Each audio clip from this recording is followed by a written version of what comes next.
Hello, everyone, and welcome into the weekly sports betting show. Davis Mattek and Rich Hribar here with you. Just a nice, chill Friday morning. We're hanging out. Reebs, your writing is already done. Sadly, my writing is not done. I still have to do a write-up. DFS stuff. Yeah. Well, we're doing our best. We started Jeff Wilson Jr. in a $2,000 FFPC main event last night. So things could be better for us. I hope we at least weren't playing against James Cook. We were not, at least. Okay. All right. Well, there we go.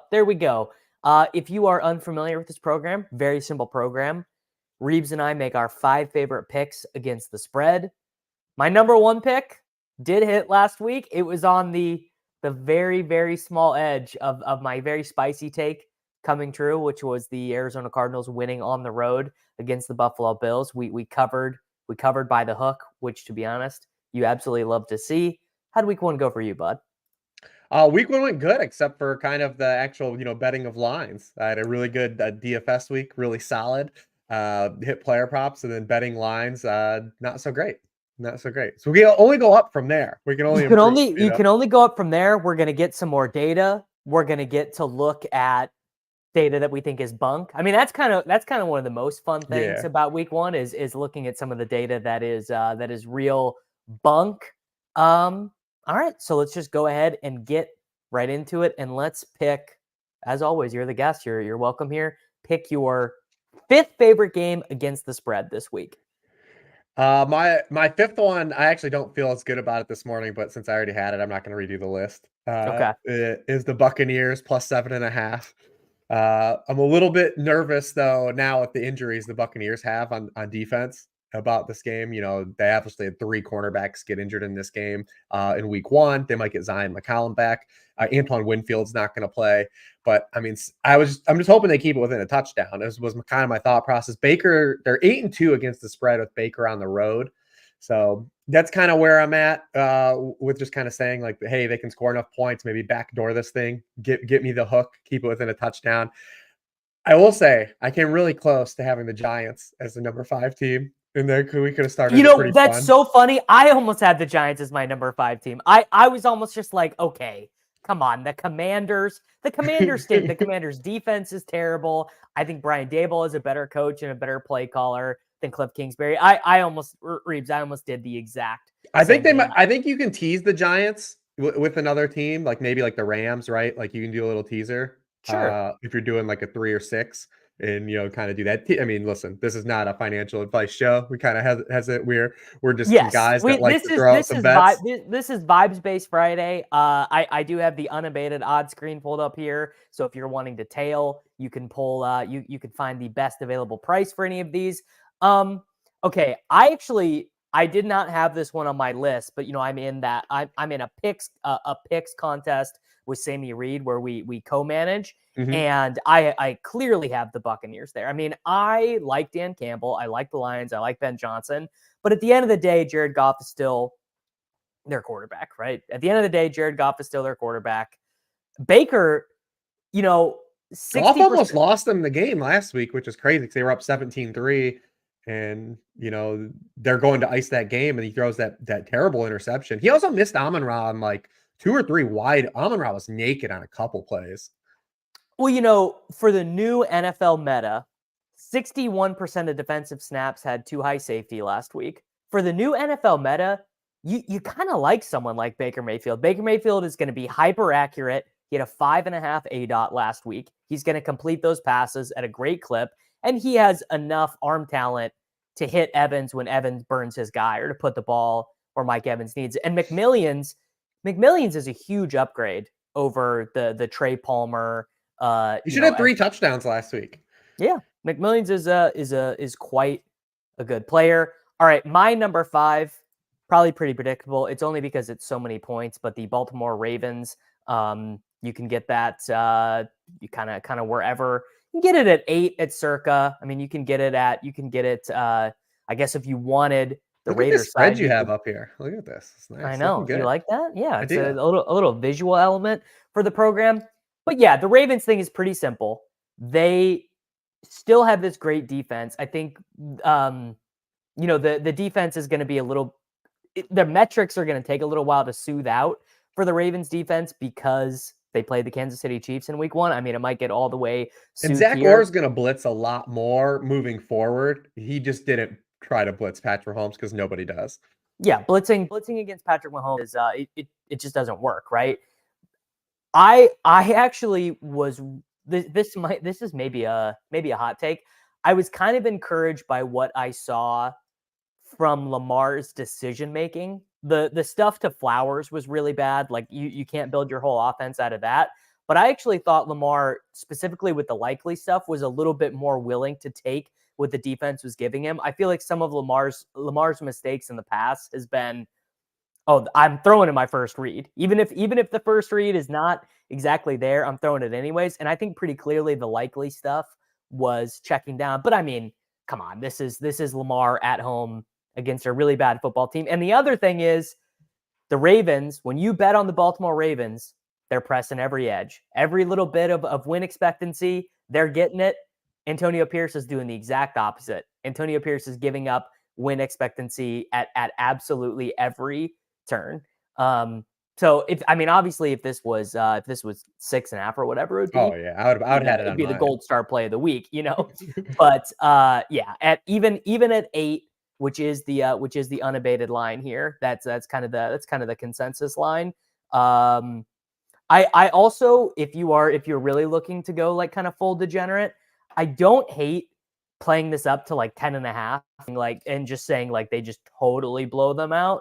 But yeah, the Ravens are my number 5.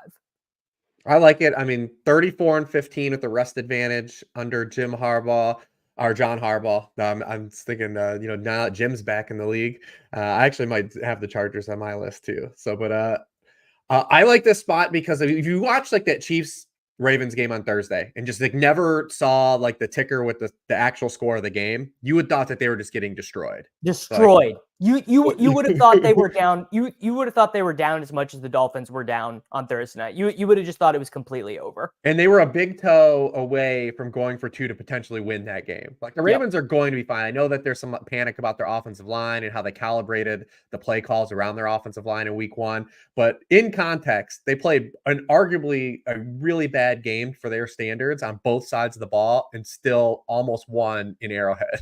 Like almost had a shot to win. Like this is a really good team. And they'll be fine as this moves forward.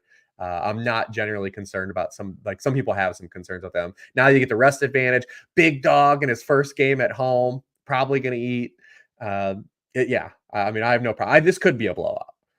This could be a game that you see one really good Lamar run on red zone and then you don't see it again, and it just doesn't come back onto your screen because it's just the Ravens absolutely laying the wood. All right, that was both of our number 5s.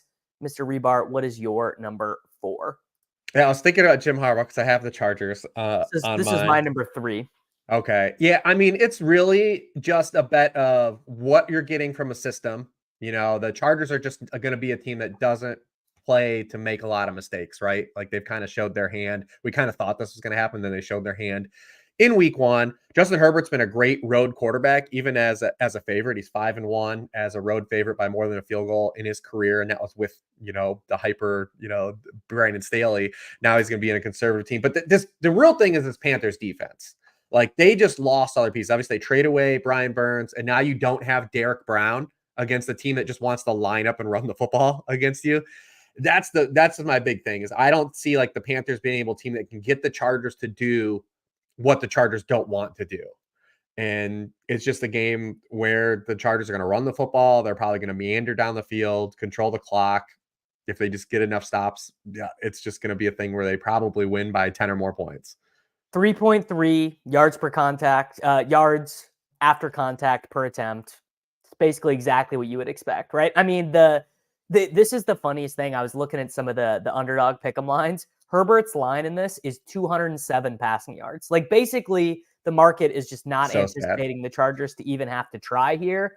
Now, we'll see when the Chargers get pushed a little bit this year. Like, are they willing to take the Ferrari out of the garage? I mean, maybe we'll see.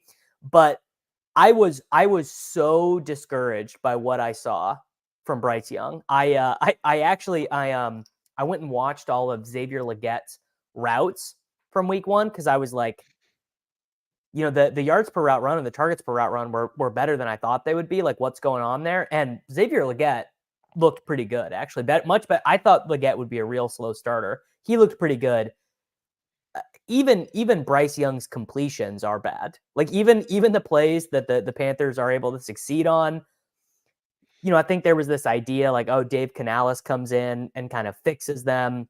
But now you have a bad defense against a team that is just going to throttle the ball on you all game long. They're just going to run, and they're going to run effectively. I'm wondering, Reeves, if they swap Haskins and Vidal. Haskins was active for specials last week. I wonder if they put Vidal in this game because Gus Edwards was so bad. Gus Edwards was 34 out of 36 in rushing yards over expectation, meaning he was really bad. And Dobbins was either first or second in rush yards over expectation in week 1. So I wonder if we see Vidal this week. That's kind of neither here nor there. But this was my 3.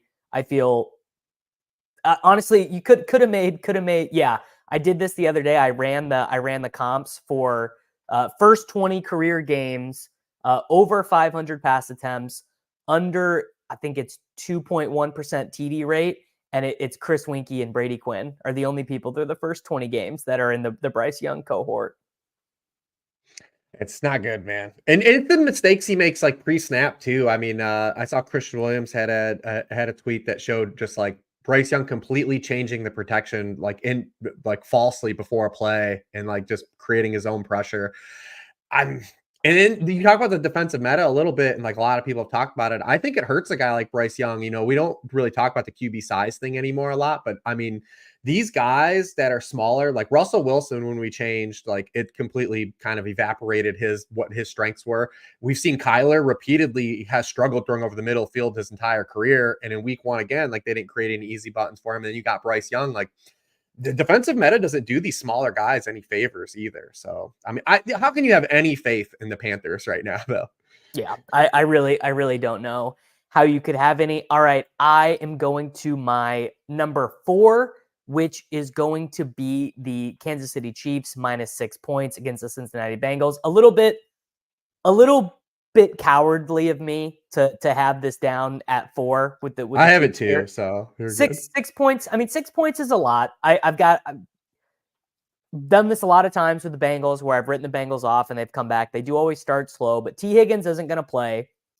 Yoshi Voss just doesn't add the same role. He just does not add the same juice to the offense. Joe Goodberry was talking about this on Twitter this week, is that like basically when T and Chase are either not healthy or one or both of them is not on the field, so much of their offense is predicated on those guys winning, because it is kind of a more, the Joe Burrow offense has really been like, let the stars win. And if the stars are not available or the stars are not winning, it's not that great. And the Bengals defense, I mean, they could not get off the freaking field last week. Like they just could not. I mean, the Jacoby Brissett, Ramondre Stevenson, Demario Douglas offense, I know they only scored 17 points or 16. I can't remember, but they just could not get off the field when they needed to. They were just Ramondre had 89 rushing yards after contact last week. Like he was just bullying those guys. Everyone in pass protecting looked lost. Sample was bad pass protecting. Moss was bad pass protecting, and they didn't even give Chase Brown a pass protection snap. How funny is that? Literally not one pass protection snap. Where on the other hand, And he only had 8 last year. Yeah, not great there. But that's neither here nor there. And on the other hand, I mean, what more would you have wanted to see? I guess the thing you would have wanted to see with the Chiefs was finishing a couple more drives. They ended a couple drives unsuccessfully. Juju dropped the touchdown. They kicked a couple field goals, but Pacheco ran great. Worthy looks ready to go. The RPO stuff with Rashee Rice. I mean, I literally do not know how you defend that. How do you defend an RPO when Rice can get open that quick and Mahomes always knows to put it in the Brett? Like Mahomes with like prime Michael Thomas was the vibe that it was giving me. I don't know how you battle against that. I think I am a coward for this being 4, but it to me is a very good selection. Yeah, it's one of those, like, the line probably feels high because it might be a little bit of overreaction to the Bengals stuff, but I keep going back to the Bengals. Well, one, the defense we kind of knew was going to have issues. They weren't a good defense last year. They weren't good when they didn't have DJ Reader on the field last year, and obviously he's not there. And they had the same issues without DJ Reader in week 1 that they had last year. They just give up so many chunk runs. And Pacheco, when these teams played last year, had 170 total yards against Yep. them. So we're probably going to see a lot of Pacheco in this game. He's probably going to be a really popular DFS guy. But when I keep going back to this Bengals offense, and one of the things I regret last week is not kind of coming off of them because the just believing the Patriots were going to stink, Right. was without T. Higgins, like they just have one good player. Is Jamar Chase. Like, there's just like you hit him on like the rest of these like ancillary jamokes like aren't any good. You Like know, at all. Like I kind Brenton of Irwin, yeah, like they're going to need Jermaine Burton to start staying awake in some meetings or getting him elevated. They played 5 different tight ends in the game. and they're all bad. They got Yoshavash, who just like he might not be in the right role either for him, but he is now in the NFL sample for Yoshavash, which is very small. He's averaged under a yard per route run. And you look at Burrow, it's impacted his like ADOT and everything. So only 20% of his throws were 10 or more yards downfield. That was 28th in the league in week 1. But last year, he was dead last in the NFL in that. It just continues to go down. He's had opportunities to let some stuff rip, and he did in week 1, but just didn't. Just check down. So I just worry that like their offense right now without T. Higgins just doesn't have the firepower. Like Yeah. they just don't, I especially mean, against this Chiefs team at home, off of rest, kind of like a mini bye for them because they play on Thursday. And everything we wanted to see from the Chiefs offense, we did get. Like Mahomes he had more yards per pass attempt than he had in any game last season. He was yep. good throwing to the receivers. He was, last year he was QB 21 in rating throwing to wide receivers, 20th in yards per pass attempt throwing to wide receivers. It's only one game, and he had the long ball to Worthy, but he was already second in the NFL in week 1. Like we already saw the changes that we needed to believe like this is going to be a Death Star again for the Chiefs. It is. I mean, look, it's like I don't want to homer. I obviously don't want to homer it up too much with the Kansas City stuff, but yeah, actually literally just as we are on the air, it was just announced like literally 2 minutes ago. Hollywood is having a surgery on his dislocated shoulder joint. So he's going to be out for a while, which actually leads me to believe they're going to press this Worthy stuff even more. That and the Worthy, I'm curious your opinion. This is my opinion on Xavier Worthy. If it was up to Andy Reid, if all things were equal, he probably wouldn't be playing him 70% of the snaps in week 1. Like he would not have preferred that, but his other options were not as good. And the way Juju was out there, baby. Juju was out there, man. Sky Moore barely played, which is really funny. And I think he rewarded their trust. He didn't make any big mistakes. He did fine in like the run block. I mean, obviously he's small, so he's not going to be a great run blocker, but they gave him the ball twice, scored a touchdown twice. I mean, it just feels like that is going to earn him more looks moving forward. And you'll get a real argument with that on Fantasy Bros. Like some people be like, oh, well, obviously he's not going to be this efficient. Well, sure, but Yeah, he's a guy in this not gonna be offense that efficient. because Rice and Kelsey will still get the bulk of the targets, but you saw this a little bit, not to completely compare him to Tyreek Hill, but like, kind of it's hard not to, right? Like, the like when you envision him in this offense, and Tyreek scored in his first NFL game, and then we kind of saw like him just continually get more usage as it went on. Like he went from 1 target to 2 targets to 4 targets to 7 targets. Like I think there'll just be more on his plate. And he's just a better ancillary guy to run target like options to than what they did last year, right? Because we saw at the end of last year it was Rice, Kelsey, and then nobody else. They would throw the ball to Marcus Valdes-Scantling, get nothing, Justin Watson for nothing. And now we at least know that those, even if it's say sub 5 targets per game, they're just going to be more valuable than they were a year ago. Yes, and the other thing is that it also makes it makes the Noah Grays, the Jared Wileys, the P Ryans, like their sort of role is just so much easier when you're not counting on Noah Gray to make plays and you can just do your your Andy Reid dumb stuff where like he's catching shuffle passes, that makes it pretty easy basically. Yeah, I mean, Pacheco's the dude that too. That's like the other kind of like element here. Like we saw him come on at the end of last year, and if they're gonna play him as much as they did in week one, like they're just so good. He's another element here that's better than what they had a year ago before he took over the backfield. 100%. 100%. It's not great. It's not great for the bags, but we will we will find a way to persevere. All right, so that was my 4. We did my 3, which was the Chargers. Yeah. What is your 3? My 3, and this will probably be dumb because it kind of goes against the like an ongoing trend, but I've got the Steelers. And this is a typical Steel. I feel like I'm gonna get loosey with the football here, but we're because Tomlin does this, right? Like they go on the road, they win a game where they're underdogs, everyone's kind of support them, and then they just like play down to the competition the following week, and it's on the road in Mile High, like early in the season. But man, Bo Nix was Bo Nix. He was Like really bad. he was everything we really, really thought he was, and all the concerns we had. And like this Broncos team, just in general, just it's not a good roster, and we kind of saw that. But I actually think from a wild card stance, I was encouraged what I saw from Justin Fields in Week 1. In this particular game, I think it makes some interesting in DFS play too, is because the Broncos actually blitzed a ton in Week 1. And when you look at Fields, like this is when he runs, like these games where you get a lot of man coverage and you got to get a lot of blitzing. So we might see some Fields like running stuff. And he had the 14 carries too in Week 1. But I just feel like if Bo Nix was that overwhelmed against the Seattle defense, and granted, I believe Seattle has good pieces and Mike Mack's going to turn that thing around. I do believe in that. But this Pittsburgh defense is objectively better than the Seattle defense. So he's going to have his hands full all game. So I feel like Tomlin's going to probably lose to the football here, but I got the Steelers here.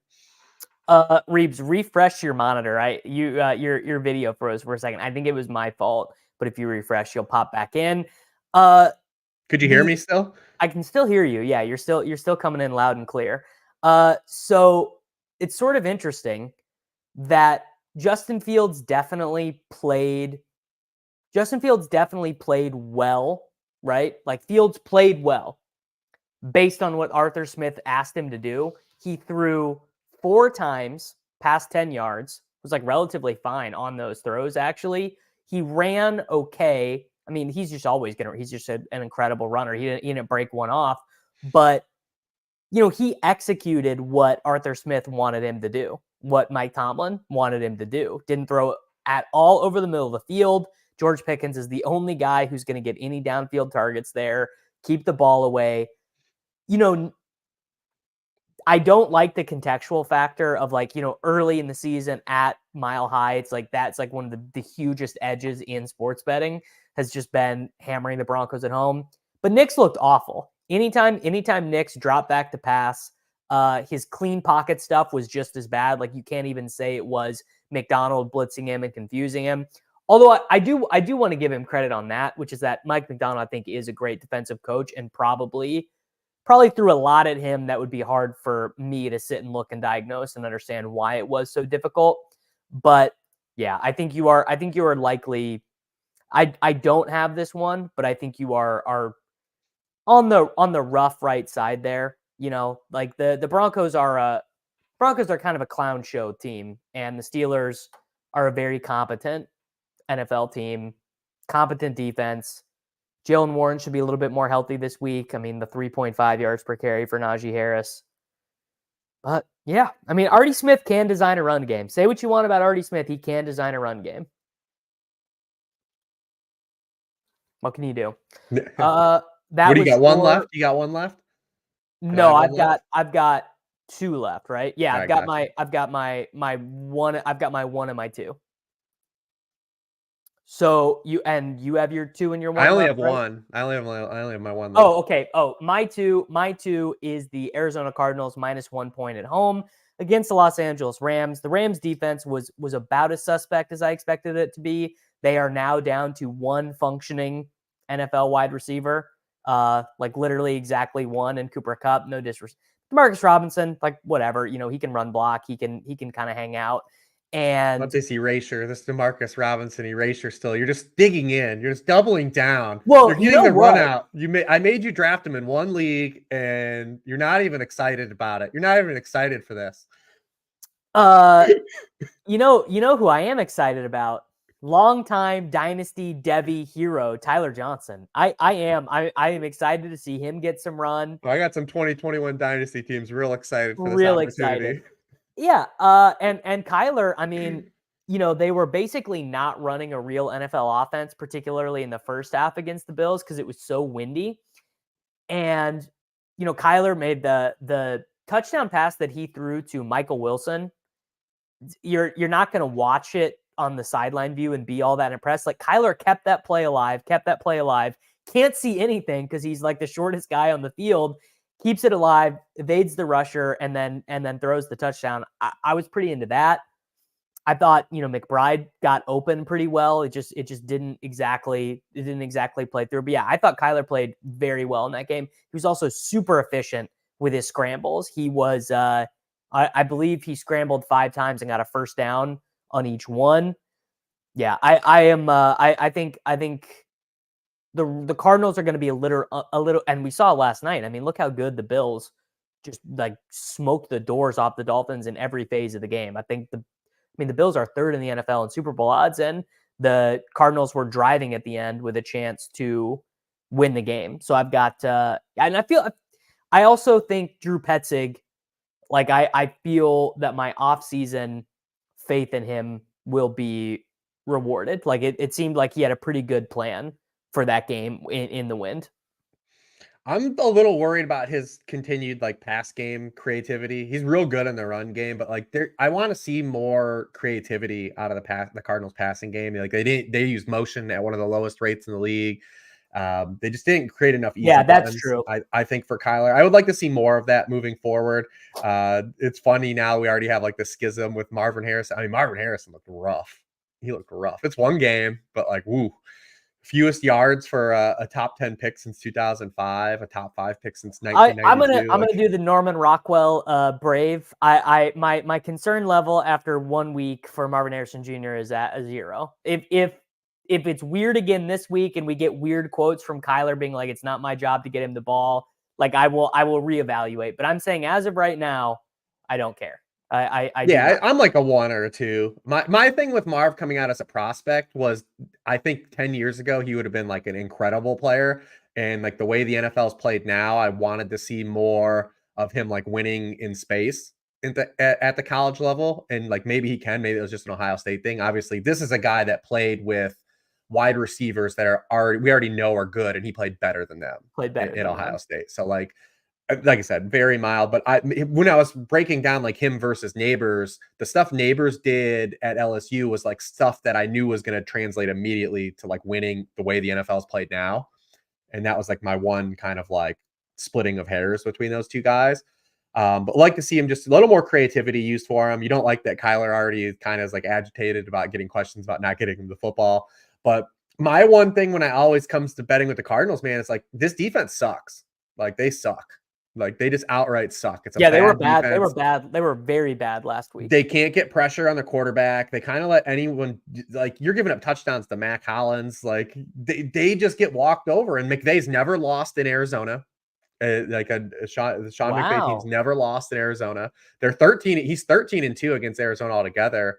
And one of the losses they have is with John Wolford as the starting quarterback. So grain of salt for that. So I have such a hard time with Cardinals because their defense sucks. Like, and I don't think the Rams defense is particularly good, but at least they made some plays against a good offense last week.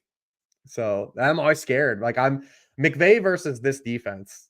I mean, you know my deal. It's just like for as long as we've been doing this, I like however you would distill it down is I think Kyler is like 1.5 points better than the market, basically. Just like whatever the market has said of Kyler for like literally the entirety of him playing in the NFL.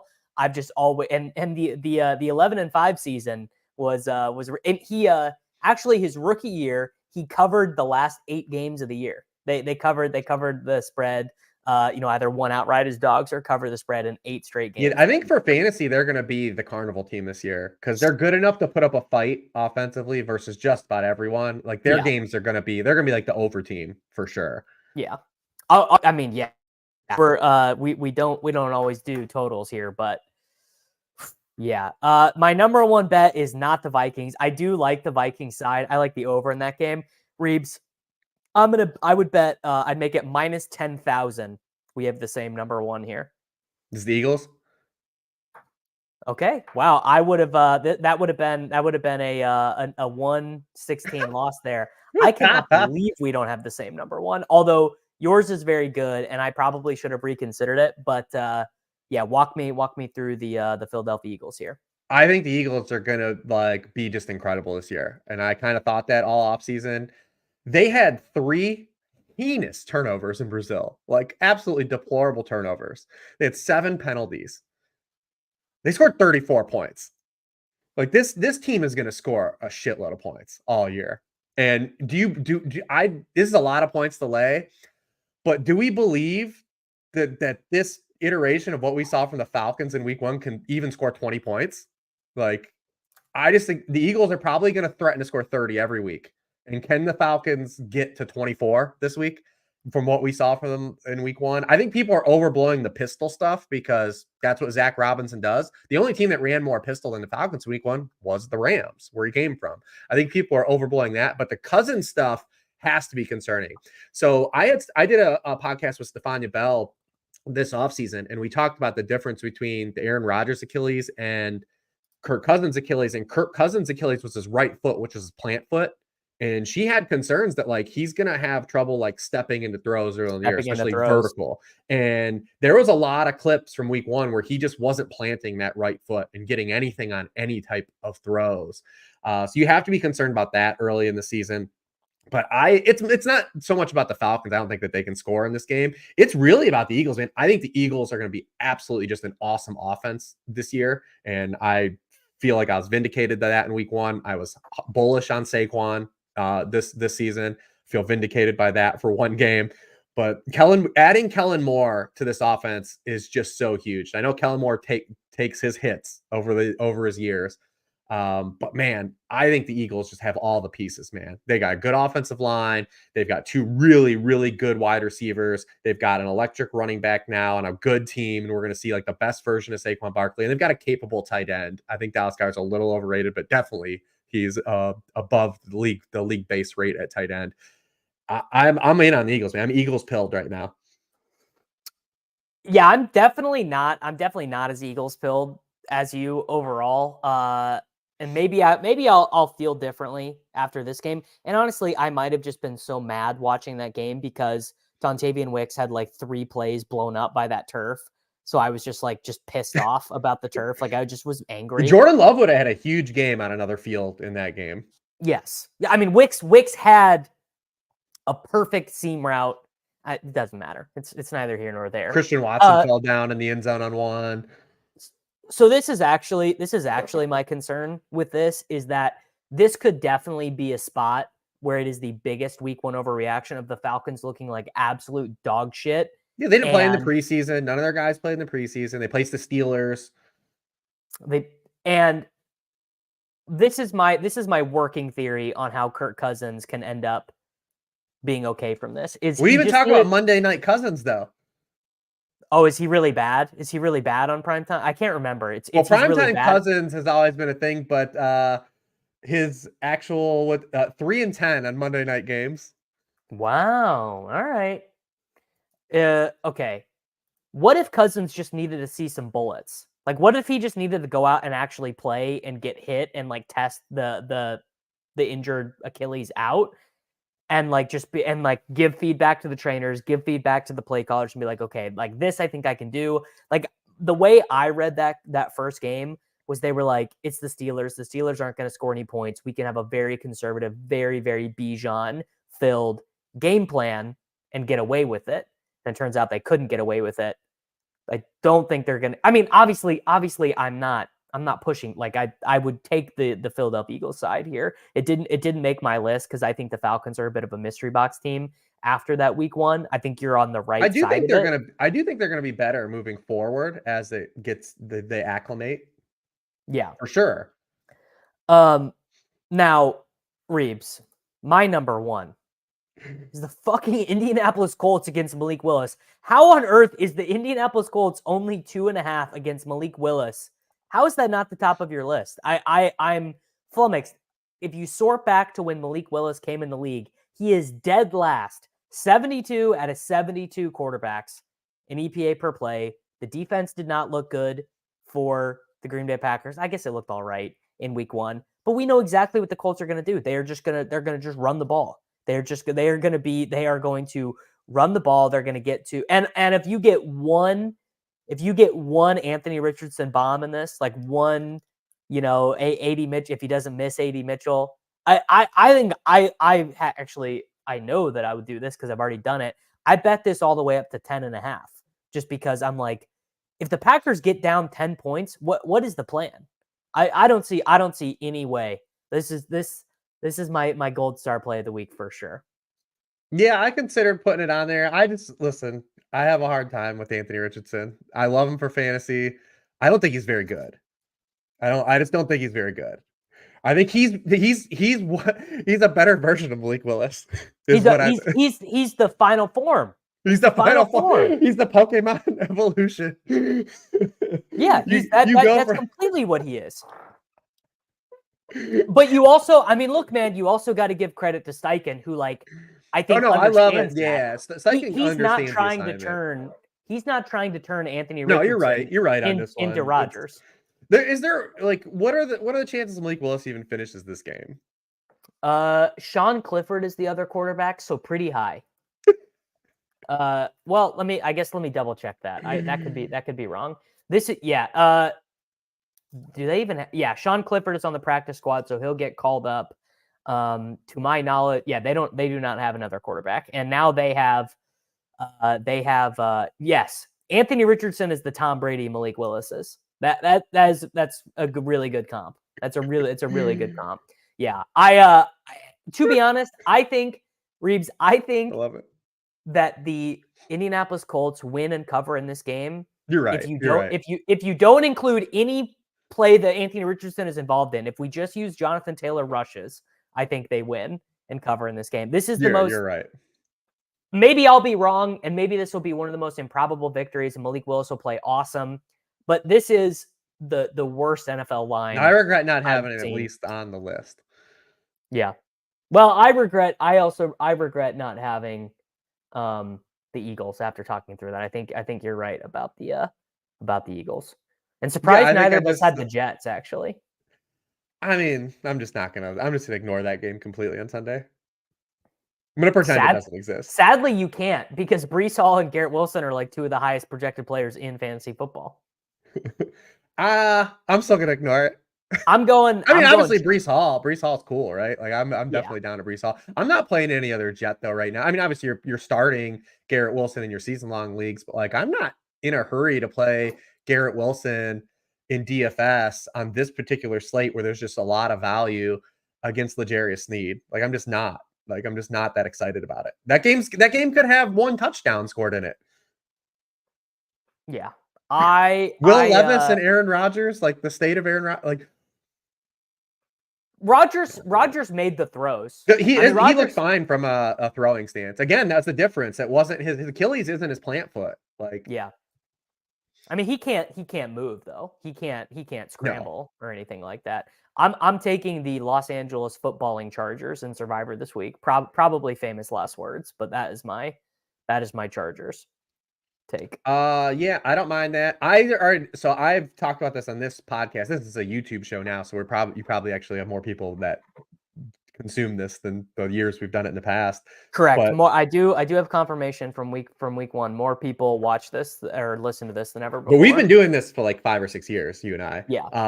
But I've talked about this before. My Survivor League that I'm in is you pick the loser, and it's a way more optimal way to do Survivor leagues. because you can only pick like the Patriots one time. So you have to pick the bullet when you're That going to is use the honestly, Patriots. that's so cool. That is the It's way it way should better. work. It's way the way better. better. So I actually did not pick the Patriots. I have 2 bullets in this particular field, and I'm in a double elimination one too. I did not use the Patriots in week 1, so I was really cool. Like 8 or 9 teams used them, and I was like, yeah, and they lost. So I was like, really cool to like bet against them. But yeah, the pick a loser is the way better way to do a Survivor League. If you're in Survivor Leagues, try to encourage your people that run this to do the same things. It makes it way more exciting. It makes it way You more know exciting. what? I'm gonna message our Derek Van Riper from RotoWire is the guy who runs this one that Sammy and I are in, and I'm gonna do that. I'm gonna message. I'm gonna say we got to pick the loser because then you can't just pick on Typically the what Panthers all happens, year. especially what happens during the course of the season when we identify like, oh, this team is ass, is that Yeah, you'll just have the bulk of the picks will just be against that team the whole year. Like they'll just take whoever's playing the Panthers in week 5, 6, yeah. 7, 8, 9. Like yeah. The pool I'm in is double elimination. Yeah, which and half the teams wasted the Bengals wasted their first elim spot. I mean, week 1 obviously always has these huge eliminations just because week 1 is the weirdest. It's, it's half of a preseason game. DFS this week. Kyler and McBride, I love it. Mahomes and Rice, I love it. Jamar Chase, I think Jamar Chase probably is going to be a little bit underowned this week with how, I mean, dude, Cooper Kupp is going to be roughly 1 billion% owned in DFS this week. Yeah, and we'll see what shakes out today, what we get on news and CMC and Kenneth Walker, because if we get Charbonnet and Jordan Mason on the board, because Mason played on Monday night, so they couldn't do anything with his pricing. Same thing happened to Cooper Kupp, right? Like if that game's at 4:00 last week, all the Rams guys are priced differently this week. Yeah. I granted like guys like Parkinson, Robinson, and Johnson are still cheap, but like Kupp's 9K if that game's at 4:00 last week and not. And the pricing wasn't set. Kupp's gonna be monstrously owned. Not a word, but we'll see what Mason and if Mason and Charbonnet are chalk, then that just frees up so much stuff to do whatever. I love the Chiefs guys. Maybe you're right. Like I'm overlooking bringing Chase back as kind of a bring back for sure in that game. A lot of people will be on that Lions game. He's still Jamar Chase. Like I didn't see anything watching that game last week to indicate that he wasn't Jamar Chase, which means he can go for a 50 ball, like literally at any time, and he will be 6-ish% owned or whatever. And the Bengals actually were number 1 in pass rate over expectation last week. They do not give a shit about running the ball. No. Pretty and Chase will have another week back of like I guess being I assume I haven't heard any reports he's not practicing this week, so maybe he's playing, man, and he was fine. I just mean maybe things feel more normal for him where like I also like the 49ers passing game a lot this week. Yes, of course. Obviously not just as a pivot off of if we get chalky Jordan Mason, but I mean last year when they played the Vikings, Brock Purdy destroyed the blitz. They just had a couple turnovers in that game. Remember, Debo and Trent Williams also didn't play in that game. But like from an efficiency stance, Purdy was awesome in that game. He just turned the ball over. So like we don't get the turnovers. Like we can get a better run out from him, I think, in that matchup. Love that. I love that for sure. And then yeah, that's pretty much kind of the rundown. There's some like onesies and a lot of one-off guys I like a lot. But you mentioned Jonathan Taylor. Jonathan Taylor will be Taysom at tight end. Had the deep ball last week. Actually, like if you do a blended projection, ETR, rotogrinders, Saberson, he's the number 1 value tight end right now, which is I don't have any pushback if anyone taking their tight end of choice in this current fantasy climate. What are you doing? What are you D-Rob pilled? Are you Tyler Johnson pilled? Who's your favorite? Because there's Yoshi Voss, there's McMillan, there's the Rams guys, a couple other guys I can't remember off the top of my head. Who's your favorite cheapy wide receiver?